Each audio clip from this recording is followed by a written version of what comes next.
more air pressure can make your voice louder, but it can never make your voice as loud as it could naturally be with less air pressure. That is because very good singers increase the volume of their voice through increasing the volume of the overtones, not the fundamental.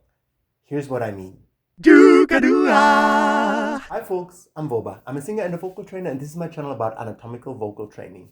Not so good singers increase the volume of their voice through pushing more, through more air pressure behind the voice. Now that firstly gives you vocal problems, but also it will stop you from being as loud as you could actually be, because increasing the volume of the overtones is how good and great singers actually increase the volume of their voice. Now, I explained a lot in this playlist, in the video specifically starting with how to sing loud, what overtones are, and how to, increase the overtones in your voice. Now, there are certain ways to increase the overtones in your voice, but all need your voice to work with less wind, with less air pressure. And this is a new revelation for a few people, because you will be way louder, like 2 to 3 times louder, with less air pressure and the right increase of the overtones in your voice than you will ever be able to be with wind pressure. And here's why. The reason why you can be way louder with less air pressure rather than with more air pressure behind your voice is your vocal cords, in order to increase the volume of the overtones, they have to clap harder against each other. And in order to clap harder against one another, they cannot be disturbed by too much wind. If my vocal cords open and close like this, and the harder they clap, the longer also they're staying closed. And if the wind blows from beneath, the wind obviously has a tendency to blow them open. So it's more difficult for them to have a longer closing phase with more air pressure. So that takes away from the volume of the overtones in your voice. Now, more specifically, increasing the overtone volume of your voice, you can do with interior vocal edge and or with a type of chest voice. Now, the increasing the overtones through interior vocal edge is very tiny muscles at the edge of the vocal cords. So when you blow the wind through it, these muscles, they can change the shape of the vocal cords. It's like really, really difficult.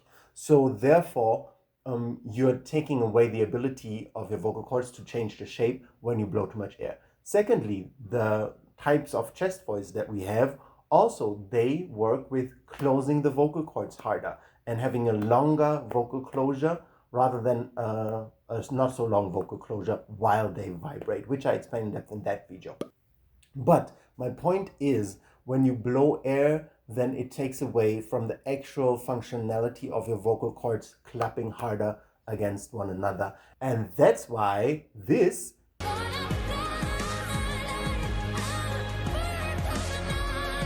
can never be as loud as that.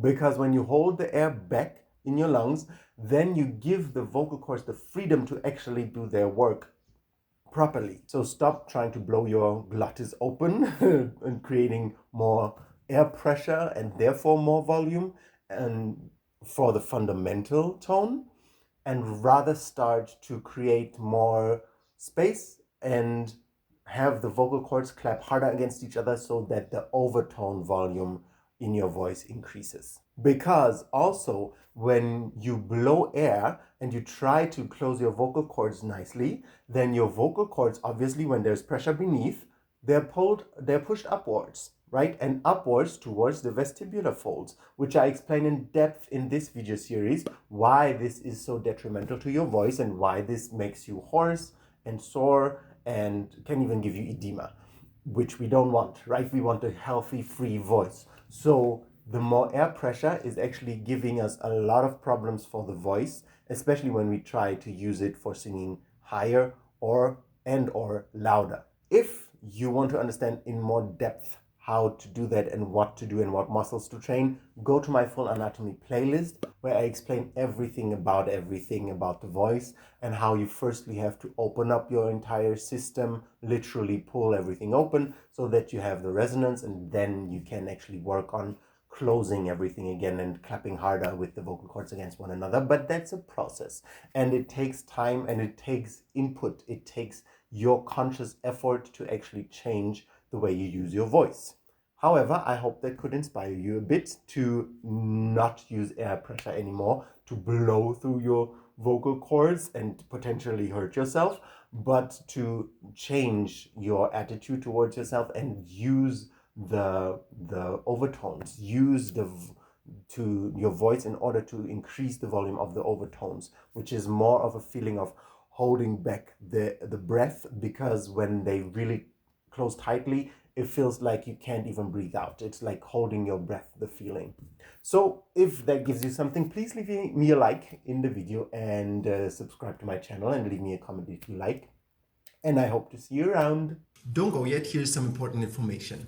If this is all a bit out of context for you and you don't know quite how to put all of this together, I have created a playlist of the full anatomical vocal training, so that you understand from beginning to end, where it starts, why this muscle, why that muscle, because some of the videos that I'm doing out of context, they might be like, why are you doing this, right? So if you go to my channel, you will go to the playlists and then you will find the full anatomy playlist right there, and it has everything from start to beginning, why to stretch what muscle groups, how to stretch them, why to begin there, what to do. So it's kind of like a chronological order so that you can really have a full understanding of the whole thing that I'm teaching here. So check it out. I see you over there.